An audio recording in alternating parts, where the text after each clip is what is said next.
welcome on back to the 4th and 30 podcast. We're narrowing the end of the NBA season.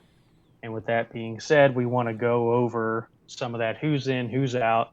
But first, I want to give you guys a special thanks for anybody that's reached out on Facebook here recently and just been a part of the conversation. We enjoy that stuff. We enjoy seeing it. It excites us. So keep that coming. If you're on YouTube watching us, we enjoy bickering back and forth if you call us out on one of our takes. It runs through our group chat like, man, look at this guy, or were we wrong? So we appreciate that kind of stuff. Keep that coming. That helps us grow here as a channel, and we just really appreciate it. As always, tell your grandma we're non-age discriminatory here. We cater to everybody. So if they're a sports fan, we're a fan of them. But we're going to get on into the NBA here. They've got a little different format going on for the last two teams in. They're going to do a play-in format. But Kelsey, how do you see? Let's just stay. Do you want to do Eastern or Western first? Either. Western's fine. We'll do Western. How do you see Western Conference shaking out? Who's in, who's out in West? So I think in the West, I don't know that you're going to see a lot of changes. The only team I think that could maybe slip a little bit would be the Spurs. The Warriors are playing great right now. Grizzlies are 5 games up, so it'd be tough for the Pelicans to even think about catching them. The Spurs 4 games up. That's the only team that could maybe be on alert, as they're 4-6 in their last 10. But the Pelicans aren't playing great either. They're 4-6 in their last 10. And the Kings have had a monumental fall. The Kings were right there, and they're 1-9 in their last 10.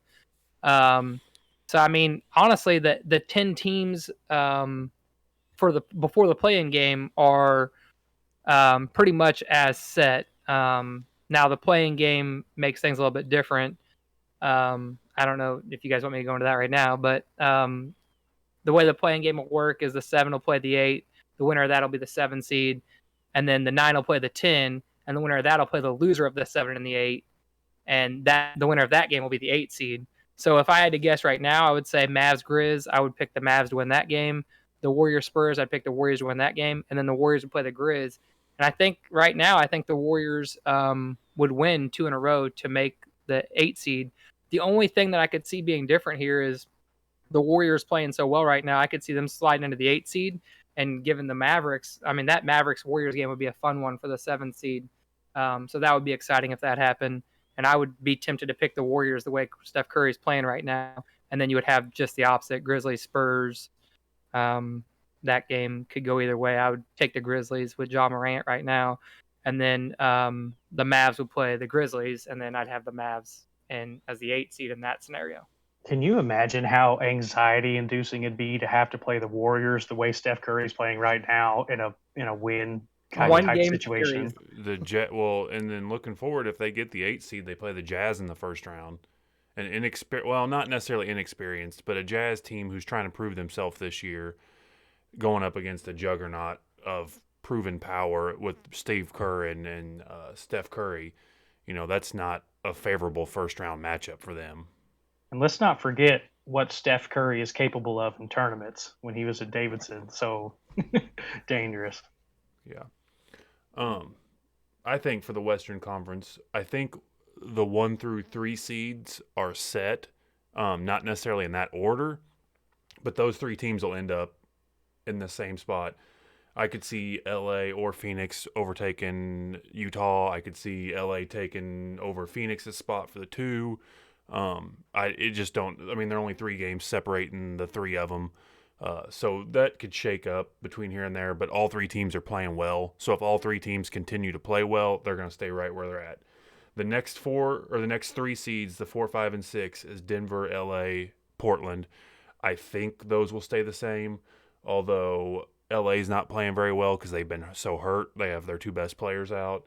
Portland now has everyone healthy, and they're 3-7 in their last 10. Anthony Davis, I think, is supposed to be back. Yeah, he's supposed to be back tonight. any day now. Yeah, tonight I think. Yeah. So that'll help the Lakers. Portland struggling right now. They got Nurkic back and McCollum back, and they're playing worse, which doesn't make any sense. And they're only a game and a half up on the Mavericks, so I would say that's potential for the Mavericks to overtake them, and put Portland down into the play-in games. So we'll see there. Other than that, when it comes to the play-in games, Kelsey hit it. The Warriors would be my favorite of those four. I like the Mavericks. I think they just struggled early. They're starting to figure it out, you know. So I would pick Dallas and Golden State to come out of that. I think the NBA really, really, really wants the Pelicans to sneak in there to just get another couple games out of Zion for TV ratings, but I just don't think that 4 games left, or 4 games to make up with not many games left. It's going to be hard for anybody to do. Yeah, I mean it's an interesting way to do it. We've definitely had some 8 seeds make some noise in the tournament at times. The question is, will a 10 seed ever make some noise? Because looking at it, you got in the West, the Spurs the Pelicans are 4 games back. So like you guys said, the top 10 seeds are pretty much set. The interesting thing here is, like Cody said, the top 3 seeds are pretty much set. You don't see them dropping. Denver and LA at 4 and 5. That could actually be a really good matchup for LA, even if they get the 5 seed, because Denver's obviously without Jamal Murray, assuming the Lakers get back healthy. But it makes you appreciate what the Lakers reserves have done, and they've been able to pull off some wins here. Because if they hadn't, they'd be in danger of playing in that play-in game, which could get very interesting, especially since AD and LeBron are just going to be coming off injury. Now, a 7-game series, they'd probably be able to hit their stride, but in a play-in game, you don't know. I could definitely see Portland falling, like you said. Their chemistry isn't there right now. Dallas at 7, it kind of makes you wonder what. I think they're right where they are. Dallas is who they are. I don't think they're playing outside their potential or below their potential. I think they're a pretty typical 7 seed when it comes to NBA playoffs. It'll be interesting to see if they can win one of those play-in games, because Memphis has talent to beat them. Not sure I'd want to play them. And if they lose, if the standings held true, which I think Golden State will probably jump Memphis, but with Curry back. But so Warriors versus Mavericks, I see that going the Warriors' way with obviously Stephen Curry, MVP, on top of his game. Then that sets Dallas up with a game against either the Memphis Grizzlies, who have, just as much or if not more talent than Dallas does, or the Spurs, who are coached by the best coach in basketball history. Could Dallas, sitting at the 7 seed, actually miss the playoffs by losing the play-in game? So that's interesting. It does provide some, extra advertising and revenue for the NBA because these are 1-game series. There's going to be a lot of people tuning in for those. They should be pretty exciting. But you could see some noise there in the West, where you see both the 9 and 10 seed get in over the 7 and 8. I think it's a great idea. They're that evenly matched, and it should be fun to watch. I think it's cool as hell unless Portland ends up in the 7 to 10 seed area. I mean, it's a really cool idea. If Portland was sitting about 4 games up on that 7 seed, it'd be the best idea in the world. And yeah, I think Golden State has a real chance to climb to 6 the way Steph Curry is playing. Carl, I was just getting ready to say what you kind of piggyback on what you just said. Is I hope Golden State makes I hope they get the 8 seed, because it's been 14 years since the We Believe Warriors knocked off the Dallas Mavericks in the first round. So seeing them as an 8 seed again would be kind of cool. Except those Warriors did it as a collective of 6, 7 great players, or not great players, but good players. Then this one is getting just Steph Curry's got 4 other bodies back or strapped to his backpack, just willing him into the playoffs. One thing, this has nothing to do with the playoffs. One thing I want to say, Kyler kind of brought up Jamal Murray for a second. He said without Jamal Murray. I was looking at it today and didn't think about this until now, because the playoffs are about to start. 12 months from now, the playoffs will have already started next year, because they're going back to regular season. Jamal Murray's injury is going to be a 2-season injury. Like, he won't even play next year. That's going to be killer for that Denver team. Mm-hmm. Yeah, I think everybody's really rooting for I mean, it's hard not to like Zion. Everybody's rooting for them, but I mean, they're the Lakers, the Eastern Lakers, as you might call them.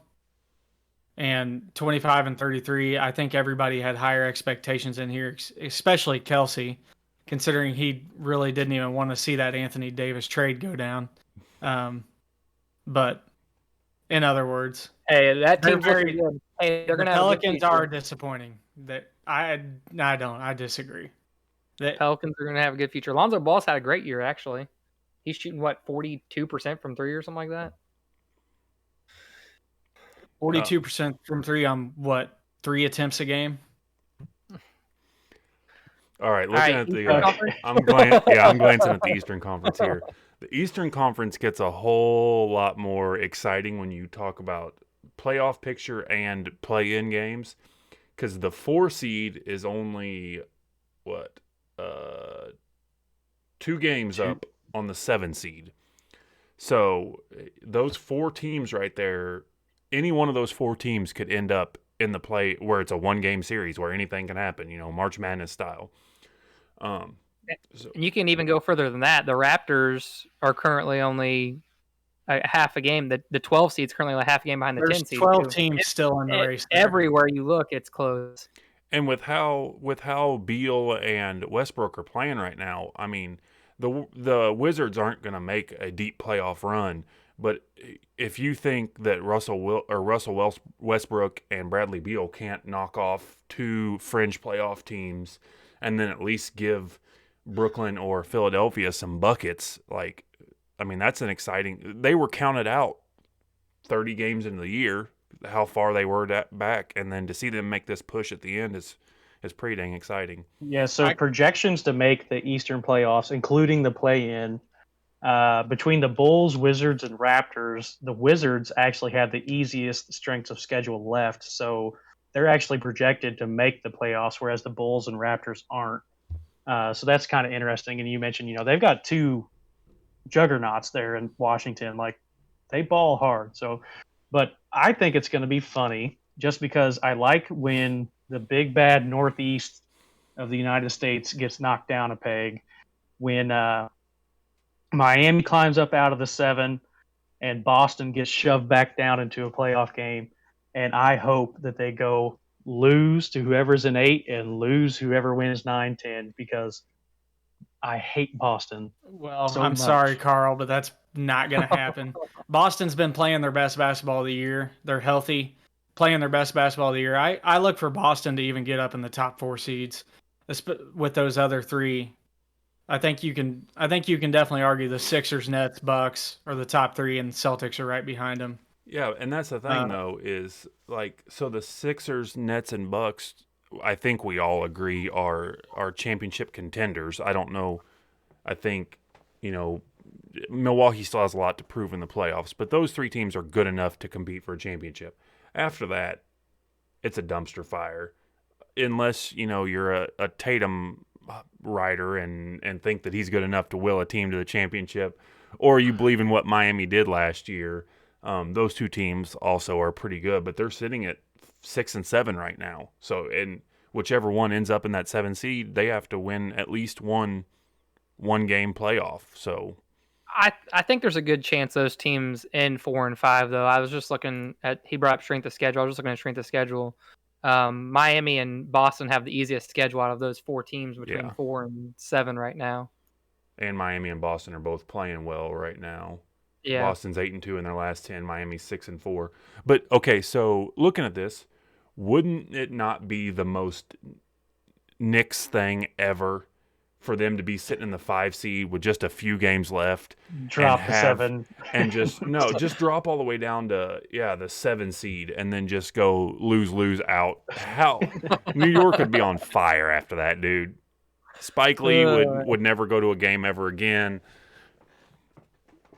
And I don't have anything against the Knicks franchise. I don't hate them quite like I do Boston, but it would be funny because every year's the Knicks year. Knicks Twitter is a sleeping giant right now, kind of like Mets Twitter is right now. So you got all these New York fans that are staying quiet because their teams haven't been doing good for a while. they're ready to erupt. And I Mhm. don't think any of us want to see that. How many of these like sports reporters and, you know, basketball pundits across the nation are closet Knicks fans that just like don't talk about it very often, but the second they are going to get any glow, it's just going to be unbearable. So I really hope that they go 0-2 so we get at least another year out of that. Yeah, that would So- be nice. I'm looking at ESPN's breakdown of the standings right now, and points differential in professional sports usually isn't a huge uh, metric because games tend to be pretty close at the professional level. But of the bottom 4 or 6 teams, I guess, the 4 teams in the playoffs or in the play-ins, and then the 2 teams that are on the fringe in Washington and Toronto. Toronto's the only team with a positive point differential on the year. So, when it comes to big close games, I would take that into consideration, although Toronto doesn't have that superstar level player that some of those other teams do. I would take into consideration, like you guys said, the Wizards. You know, if they can stay in the game, they have two guys that can pull them out. I, if I was picking right now, I like the Wizards to get in, even though they're in the 11 seed right now. But just with Bradley Beal and Russell Westbrook, Westbrook's got playoff experience. Beal doesn't really, but we know how good Beal's Bradley Beal game's is. just going to translate, though. Yeah, It don't matter. He's gonna be just if fine. there's a ball in a rim, he's going to do his thing. What I would Here- love to see is Washington sneak into the 7 or the 8 seed, either one. Brooklyn's going to end up in one of those 2 seeds. If we could get a Washington-Brooklyn matchup in the first round, Durant and Westbrook, I'd watch every single And game of Harden. that start to finish. And Harden, which Harden doesn't have the beef with Westbrook like Westbrook and Durant does, but Right. Durant's going to give you 35 a night in the playoffs just because he's that good. But what you don't know what Westbrook's going to do when that you add that layer of fire to it because it's against Durant. It's going to be at least 22, 10, and 10. Yeah. Right. Yeah. And it might be on 10 of 47 shooting. It might be efficient. It might be the most but he's inefficient gonna game you've ever go watched. off. So, Cody, the so- Raptors, here's just the highlights of their remaining schedule. Brooklyn twice, Denver, Utah, Lakers, Clippers again, Dallas. Like, So they're not getting in, that's is rough. what you're saying. That's rough. That's tough. They actually have the third toughest schedule in the NBA remaining. Yeah. Oh man. So if I had to pick, looking at the East right now, I would say Washington gets in. As much as I want to see Chicago in, I would say Chicago is the team that's out. I want Kobe White there, but this isn't the year. And then I would say I personally think that it'll end up being Atlanta, New York, or no, New York, Charlotte, Indiana, and Washington in the playing games. And then I would take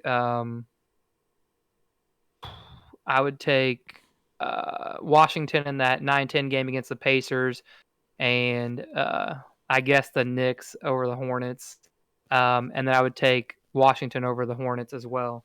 So I would have in the 7-8 the Knicks and the Wizards.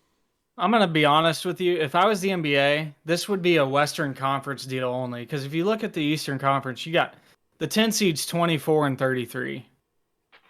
The 8 seeds at least right at 500. But in I'm the glad West, to see a LeBron fan finally acknowledges how bad the East has been for how long it's been bad. in the West, you got a 10 seed at 500. So yeah, it might be worth it there. But I mean, in the East, the NBA might lose money on broadcasting these games. Because I mean, you have some very below average teams in there. I would definitely argue that the top of the East is just as good as the West. To your point, I think with a win or go home kind of feel to the games, though, it'll pull ratings even. It'll if they're help. Oh, crappy for sure. teams. I'm definitely not watching a Hornets versus Celtics game at any time other than if it's playoff implications, but I'm not going to miss it if it's a one game play, and And Right. I feel like there's probably going to be a whole lot of people like that. Yeah, there was a little sarcasm there, but it just makes you wonder, should we just do this for the Western Conference? But seriously, if it was a New Orleans Golden State play-in game versus a Chicago and Indiana game, like you're right, Kai. It's the Western Conference game is going to have a lot more viewership. All right. Well, let us know what you guys think in the comments. Who do you think's getting in? Who do you think's getting left out? And it's gonna happen here pretty soon. There's not much season left. I think mid-May is the end of the regular season. So we're about to find out if these predictions are wrong or right. Then we get some play-in games, which I think is good for the NBA. It's kind of one of the things that's been missing in that transition from like March Madness to the professional game. So, but we've each prepared a special category that we haven't clued the others on the podcast into. We've each prepared one question or topic or like mini game to let people know just kind of that we like to have fun too. We can also have fun. So And it's one of those things too, like with Off the Dome last week. Give us your answers in the comments. all right. So Kyler, why don't you go first with your first topic? Okay, so I was just thinking today, and I know college basketball's over. I know college basketball's over, but we talked a lot about Gonzaga during the conference or during the tournament, deservedly so. Is Gonzaga the new Duke of No. college basketball? Not I don't until even they know what win that something. But What is Duke to college basketball? I'm confused. Are you saying Duke's the best? Because over the last 15 years, there was a span when they Duke were is by far the most televised college basketball team over the last 20 years. We're not going to turn this into Is a Gonzaga debate about North Carolina versus Duke. I guess you guys probably saw that Gonzaga did get the number 1 overall recruit in the nation, Chet Holmgren. Yeah. And if you looked at Chet Holmgren, he looks kind of like Cody Stoneburner down there. Doesn't look like he'd be good at basketball. This dude is amazing. Like you're watching him play. He's what, 7 foot? Is he over 7 foot? 7'1", and he has. Is that a high school 7'1"? So he's actually like 6'10". He's 7 foot. He's every bit of 7 foot, and he has the skill level of Kevin Durant. Like this dude shoots threes, handles the ball. But you see Mark Few, he pairs these guys. He's getting these guys recruits, but he's also pairing them with these 4-year seniors who are good basketball players, and that's why they're consistently good. So that thought just popped into my head. Okay, I'm going to go first. And no, Gonzaga is not the new Duke. They haven't won a thing. When you talk about, and I'm going to go a step further, they're not even a blue blood. Are they yet. on their way to being the new Possibly. Duke? They have to win, though. And like I've said it 1,000 times, and I think Mark Few is a great coach, but they haven't won the big game yet. They haven't done it yet. You look at the Dukes, the North Carolinas, the Kentuckys, the Kansas Jayhawks, they all have multiple national championships, and Gonzaga doesn't even have one. They've been really, really good for a long time. But if you want to get into that category, you've got to win something. And now for Chet going to Gonzaga, that is huge for Mark Few. They have a good chance to win it next year. It'll be interesting to know if Jalen Suggs comes back, which I would say he has declared.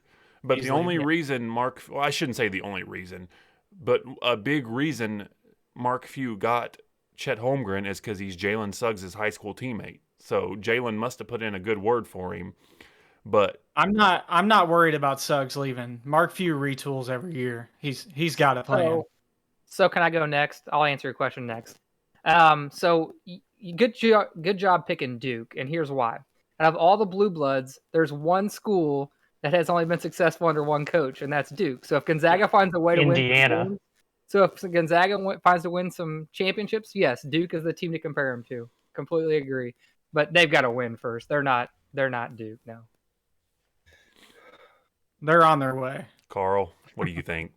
So, in the blue bloods, you've got all the teams that are blue that we've mentioned, and then you also have a couple that are not. So Indiana and Michigan State are also, most people consider blue bloods.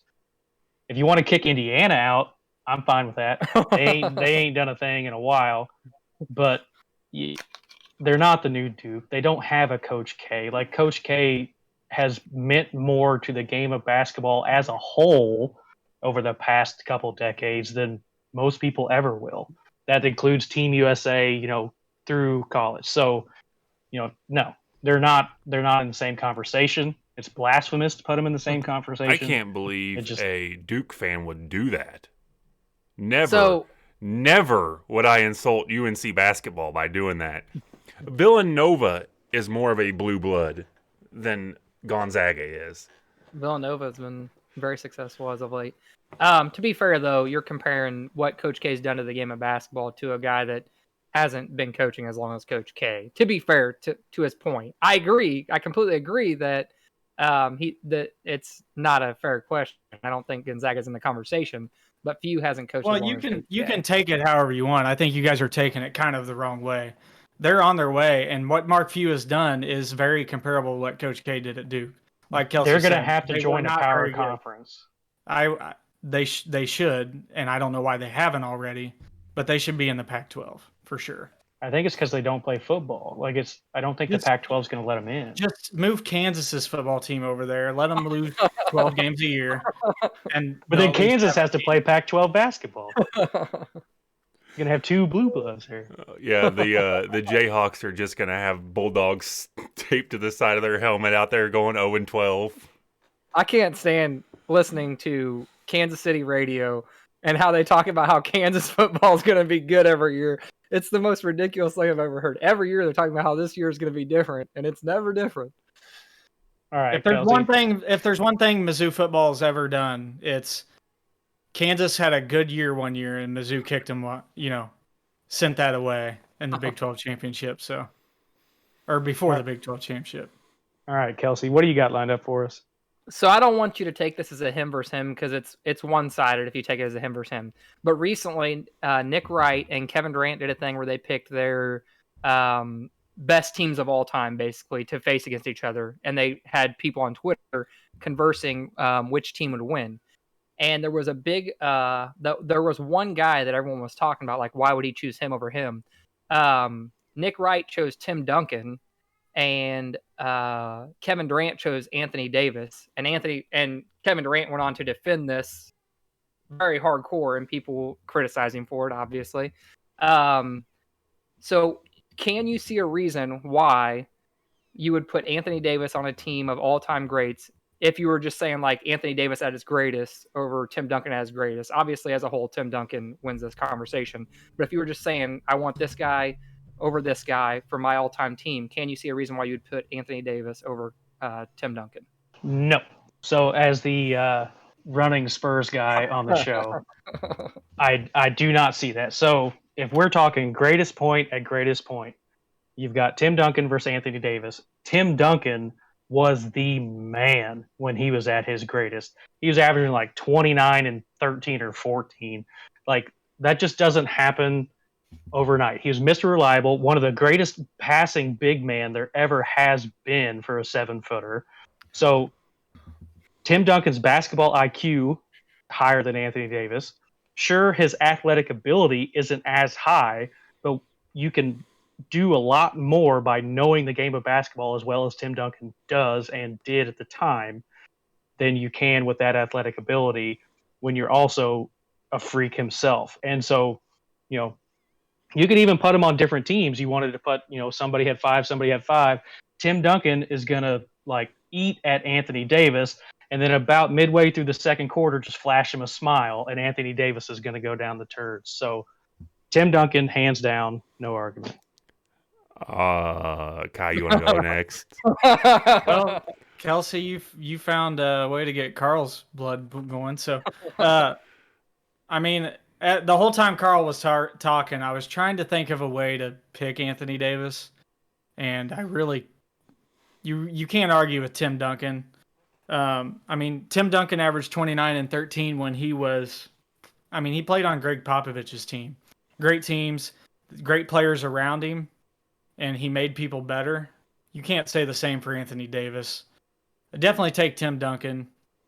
The one thing you can maybe say Anthony Davis is better at, obviously he's more athletic, but Tim Duncan's more physical. And is Anthony Davis even more skilled than Tim Duncan all around? I don't know, because Tim Duncan's passing was he set teammates up. He had great passing ability. He could hit the mid-range jumper. He'd go around you. He'd back you down. Yeah, definitely all around, Tim Duncan's game is better than Anthony Davis's.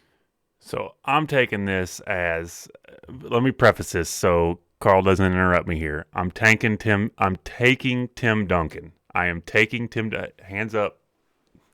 I'm taking Tim Duncan. But it's not that easy. At their very best, Anthony Davis is in the same category as Tim Duncan. When you play one game, both players in their absolute best state of mind, best game, they're similar. They're both defensive player of the year. Tim Duncan won one, right? Yeah. I don't know. He was a great defender. Whether he won one or not, Tim Duncan was a phenomenal defender. If you're looking at it from a 2020 aspect, Anthony Davis's game fits today's game better. Tim Duncan fit that 90s and early 2000s basketball better. So if I'm playing a straight-up game, they're not guarding each other because I'm taking Durant at my 4 and I'm taking AD at my 4, and Tim Duncan's playing 5 for me. So it's a little harder for me. If you make me take between Anthony Davis and Tim Duncan at the 4, I'm taking Tim Duncan. He's more reliable, especially if you're doing it on a season. Tim Duncan, I don't feel like ever got hurt. He seemed like he played in every game they ever played. Anthony Davis is always hurt, including right now, unless he comes back tonight. Anthony Davis stretches the floor better. He's more athletic. He's not any better of a defender. He's not as good a passer. He's as capable of scorer in a different way. Duncan's getting it back to the basket or 15-foot face-up shots. Anthony Davis is spacing the floor, driving past you. Depends how you want it. So Tim Duncan didn't win a Defensive Player of the Year. I'm sorry. He's actually one of the 10 most robbed, according to this article I just looked up. But I am on the side that I'm not saying Anthony Davis is better than Tim Duncan because I don't believe that. But I'm on the side that you could make the argument. I mean, Anthony Davis and at their best, you can make the argument. Anthony Davis and Tim Duncan, both great defensive players. People were saying that Tim Duncan's going to protect the paint. Anthony Davis is going to do the same thing. Yeah. Tim Duncan is a better back to the basket player, no doubt. Tim Duncan and Anthony Davis are probably pretty similar on 15-foot face-up shots. Both of them are good jump shooters. Anthony Davis can definitely take people off the dribble better and has more range than Duncan. Obviously, I think if you're talking about all-time greats, I take Duncan, but I can see the argument for Anthony Davis, and people were just appalled at this. You're taking two of the three, unless I'm forgetting somebody, two of the three most skilled power forwards of all time, or big men, if you want to put Duncan in the 5. KG I throw Malone in there, but maybe Malone would be the only one you're maybe. Yeah. Another point is in a very different way. Yeah. If you've got an all-5 great team, like let's say you've got John Stockton, Michael Jordan, LeBron James, who would you want around that team? Tim Duncan or Anthony Davis? I think the answer is Tim Duncan as well. So, and they argued that point too. They both had different reasons for what they did. They said Anthony Davis, KD wouldn't need so he could get shots on the pick and pop and whatever. You wouldn't need Anthony Davis sitting out 3-point line, hitting threes, isolating. You need that offensive rebounding. Tim Duncan and the passing ability. All right. Since I think Cody probably has the longer version picked out, I'm going to go third here. So I'm just going to kind of lighten the mood a little bit. I'm a little hot from that even being entertained as a thought. And I'm going to go with the least take-inducing one of the two I picked out. What is your most favorite sporting event you've ever been to? Singular game. What's your favorite sporting event you've ever been to? And it can be 5th and 6th grade basketball. It can be an NFL game. I think Carl and I probably have the same answer here because we went to this one together, but I'm going to USA soccer in Kansas City against Guatemala, right? Guatemala. Yeah. Atmosphere to soccer games in general is crazy. Atmosphere at national soccer games is even crazier. I've been to 6 NBA games now, I think. 1 NFL game. dozens of baseball games, and there's nothing that even comes close unless you're talking about small school, high school basketball where there's 200 people packed into a gym meant for 50 people. There's not Pre-pandemic. pre-pandemic, yeah. There's not much that compares to. We were sitting 6 rows up, in the 4 rows up in the section that was a little more subdued, but we could look down at essentially where the end zones would be in a football game, and those guys down there were going crazy. The American Outlaws is what they call them. It's like the student section of a football game, waving flags, chanting, lighting flares, all kinds of stuff. It just the constant chanting through the game, the excitement. And soccer is a special sport to where there's not constant scoring going on, so the crowd is at that fever pitch level the entire time, waiting on that goal so they can just blow up. And we got to see that several times. Kyler, you want to go? Carl, that's the hardest question I've had to answer all day. I'm just gonna. You're welcome. I can't decide mine. Because- I'm sitting here thinking I've got a lot. Yeah, I mean, the one that sticks out to me I'll mention the other two, but the best one is going to a Pittsburgh Steelers game at Heinz Field a few years ago, Sunday Night Football at home against the Baltimore Ravens. Great atmosphere, great tailgating, great scene around bars and restaurants around the stadium. Growing up a diehard Steelers fan, and then 25 years later, whatever, finally getting to go out to Pittsburgh to go. That was the best for me. May not be for everybody, but that was hands down probably the best one. But I'd have to, being on a sportscast, I have to mention this because the 2010 Final Four, that's more than one game, but it's one event. If you're a basketball fan and haven't been to a Final Four game, you need to go. It's not that expensive. There's free concerts.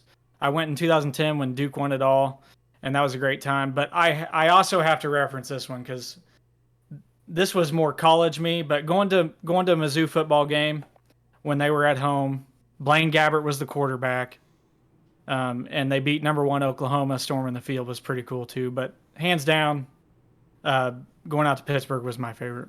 I rambled on pretty long about the USA Soccer. I've got to go back and give my honorable mentions real quick. Shout out to you guys because you guys were there. The one and only time I've been to Wrigley was awesome on my bachelor party with you guys. Wrigley was fun. Walking in and seeing Wrigley in person is just so much different than on TV. And the whole city landscape around it, it's just something surreal. So that's number 2 on my list. And then I don't even know the year. I was 7 or 8 years old, maybe 10. Went to a Mizzou KU basketball game at Hearns, and got to sit right beside the Antlers. And at the time, it broke the decibel record for Mizzou or for the Hearns Center. So that would be number 3 on my list. So, Kyler, I can't believe you didn't mention going to Duke. Yeah, I can't believe I didn't either. Okay, there's top 4. He'd probably rather go to Gonzaga, though. I honestly can't make up my mind. I'm just going to list to you my favorite sporting events because I don't know what's my top. I went to Sweet 16 and Elite 8 in Memphis to watch North Carolina in 2009, the year they won the national championship. That was fun. Also, there was Johnny Flynn in Syracuse, Blake Griffin in Oklahoma. So I got to watch North Carolina beat Oklahoma and Syracuse, and they had Griffin and Johnny Flynn, so that was a lot of fun. That was Tyler Hansbrough and Ty Lawson, so a lot of good guys to watch there, and just being a North Carolina fan, that was great being there. Been to a lot of good Chiefs games. Been to the one where they broke the decibel record against the Patriots. That was the most insane. I go to a lot of games at Arrowhead, and I've never witnessed a crowd like that. It was insane the entire game because they knew what they were doing. One, it was Patriots Monday Night Football, and 2, they wanted that record. So that crowd was insane. I went to one game in Gainesville, Florida with Derek Forsyth, Florida Gators fan. Got to watch him play Tennessee football in 2009 as well, when they had Tebow. So that was a lot of fun. And then obviously I've been to 2 AFC Championship games. The one where we lost to the Patriots. That game was a blast, but it ended terribly. The ending was horrible. We are all celebrating, and then all of a sudden we see a flag on the field. D Ford, screw you. And then the Titans game when we won the AFC Championship before we won the Super Bowl 2 years ago. That would probably be my number one pick because emotions were indescribable when we won that game, and I knew the Chiefs were going to the Super Bowl. So that would probably be my number one pick just because of the implications of it and the emotions were so high. But I've been fortunate to go to a lot of good sporting events, so it's very difficult to choose one. But that would probably be my pick. Yeah, so the USA versus Guatemala soccer game also tops my list. But one that was very, very cool that will always stick with me. I went to the Sunday of the U.S. Open in 2014, and unfortunately, it was the tournament that Martin Keimer ran away with, but that was awesome. I don't know if you guys have ever been to a professional golfing event or something, but it's otherworldly. Like, they're doing things with the ball that you, just as a normal person chipping around a Shelbina, you've never seen that. It's crazy, and like there was beer everywhere, which was awesome. I mean, just literally everywhere, and so that was cool. Um, and at one point, I was rubbing shoulders with Phil Mickelson's wife. So Oh yeah. Hey, funny story. Are you done, Carl? no, I had one more honorable mention. Go ahead. So the game that had the potential to be probably one of the most fun, and it's still memorable, but so when Mizzou was ranked number 3 in the nation in football, Oklahoma State came to town and they were ranked 24th. This was back in the Chase Daniel days, and I was still in high school, but went down there with some guys and got into some tomfoolery. We were at the game. Chase Daniels threw 3 interceptions. One of them was questionable, but you could tell, like, as that game got down to the end, if we would have won that game, it was going to be nuts. So that one, like, just the energy, it was just like everybody was so pent up, ready to go, and it just didn't happen. So, Carl, you alluded to PGA. So I went to the PGA Championship when it was in Belle Reve, St. Louis, a few years ago. And we're all, Carl's right. There's beer everywhere. If you haven't been to a PGA event like that, you don't understand all the work that goes into getting that site ready. There's buildings everywhere, like buildings. But we were standing around hole 1 green, Tiger Woods and Patrick Reed's groups coming up to the green. And me and Marcus and a couple guys are just talking mad on Patrick Reed, this cheating, and we realize about 30 seconds later we're standing right next to Patrick Reed's wife, and she looks over at us, and she definitely settled, but that was a pretty funny story. No, but isn't it like we've all been to professional sporting events? Isn't it wild how like just strong and athletic and like physically impressive pro athletes make it? So, we went to NBA games. When you're watching just outfielders throw in the outfield at MLB games, like we watched Joakim Noah make 13 threes in a row at Indiana versus New York at Indiana. We watched him go around the three-point line and make 13 threes in a row, and he's considered a god-awful shooter. And he can't make free throws. Yeah. Well, who was the guy for the Bobcats that we watched go absolutely Al Jefferson often? had 40. No, was it Gilchrist? Oh, Michael Kid Gilchrist. Yeah. Climbed the ladder and just, yeah. Oh, he's an athletic specimen. Yeah. It was crazy. All right, well, we're running out of time, so we'll jump into mine real quick. This is going to be pretty rapid fire. It's another trivia game for you guys. So I have 5 NBA teams here, and I want you to tell me who that franchise's career leader in three-pointers made is. Okay? So just rattle it off when you hear it. The Brooklyn Nets. Darren Williams. Harry Kittles. Jason Kidd. Jason Kidd. Yeah. I didn't even think Jason Kidd. Chicago Bulls. Michael Kerr. Jordan. Steve Kerr. Scottie Pippen. Nope. Kirk Paxson. Heinrich. Kirk dang. Heinrich. Yeah. And to be fair to you guys, I picked 5 difficult ones. Number 5 is impossible, but okay, number 3, the Denver Nuggets. Allen Iverson. No, he didn't play there very There long. for like a year. Iguodala. No. Jamal 5, Murray. 4, Oh, 3, Carmelo? 2, No, he 1. wasn't there either. I don't Kelsey? think. J.R. Smith. J.R. Smith. Yes, J.R. Smith. Oh man, My- I told you guys he was on pace to break the NBA record if it wasn't for Curry. My gut instinct was Alex English, but that was wrong. Okay, Miami Heat. Miami Tim Heat. Hardaway? Goran Dragic. Oh, Dan Marley? No, he wasn't there long enough. Alonzo Mourning. It was Tim Mario Hardaway. Chalmers. Oh, it was Tim Hardaway. What the Okay, heck? I will Venmo $10 to anybody who gets this one right. Right hand to the man, Not hand to in God. the comments too. No, because Google's a thing. Well, and because we're going to tell him the answer if we get it yeah. right. The Los Angeles Clippers. Lou Williams. Jamal Crawford. Corey Maggette. Nope. Eric Piatkowski. Never heard of him. Played there in the 2000s. Apparently was a great shooter. Well, as you're playing along in the comments, why don't you go ahead and pause the video and drop a comment when you hear an answer you think you might have, just so you can kind of play along, write it down on paper, see how you did against us, and let us know what your favorite sporting event was, or is Gonzaga the new Duke? So According to Kyler Moore, it is. According to They're on their way. Stay tuned. NFL draft is coming up next week, so I'm sure we're going to have some takes on that. And then, as basketball season starts to wind down and golf and baseball start to pick up, we'll swing into some of that. So until then, stay good out there, and don't forget to tell your grandma. Tell your grandma.